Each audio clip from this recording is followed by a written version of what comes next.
Utkarsh Odisha make in Odisha conclave 2025 आसंता काली ठारू ये जो आमर इन्वेस्टर्स मीट आरंभ होगापी जाऊँगी शिल्पर महाकुंभ एठी किभली भाव में इन्वेस्टमेंट आसीबो एवं करिबो सेथिपाई माननीय यशस्वी प्रधानमंत्री नरेंद्र मोदी आसुसंती ओडिशा को यशस्वी करया पाई निश्चित भाव में जो प्रकार उत्साह बढ़ी एवं आज भी जो ये आमर ये जो आमर इन्वेस्टर्स मीट कार्यक्रम पूर्वर आज जो सीआईआई माध्यम ये जो स्पेशल सेशन गोटे आरंभ होता एथिरु जहाँ उत्साह जहाँ जना पड़ुछि आमर उत्कर्ष ओडिशार आमर ये इन्वेस्टमेंट रो उत्कर्ष बहुत ऊंचा को बढ़ी जाइछि एवं आमे जो थिरे ये रोड शो करिथिलु एवं एबे कनक्लेव करिया पय जाउछु या पूर्वर ही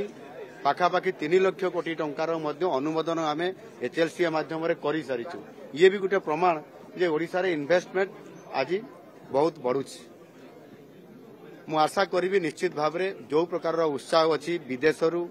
देश भितरू एवं ओडिशार भी जो माने सब इन्वेस्टर्स अच्छी समस्ते गोटाए ग्रीन सिग्नाल दौरान काली एमओयू साइन हेबो तार दिन 29 तारिख में एमओयू साइन हेबो एवं प्रधानमंत्री आसीबा द्वारा जो उत्साह बढ़ुची से जेभली भाव में ओडिशा को एक संभावनार राज्य कहिथिले एवं भारत जेतबे विकसित हेबो मुख्य दायित्व नब ओडिशा जे कि ग्रोथ इंजिन हिसाब रे ताहा वास्तव रूप नवाई जाऊँगी जोटा कि आउ किछि घंटा परे प्रधानमंत्री आसुछंती एवं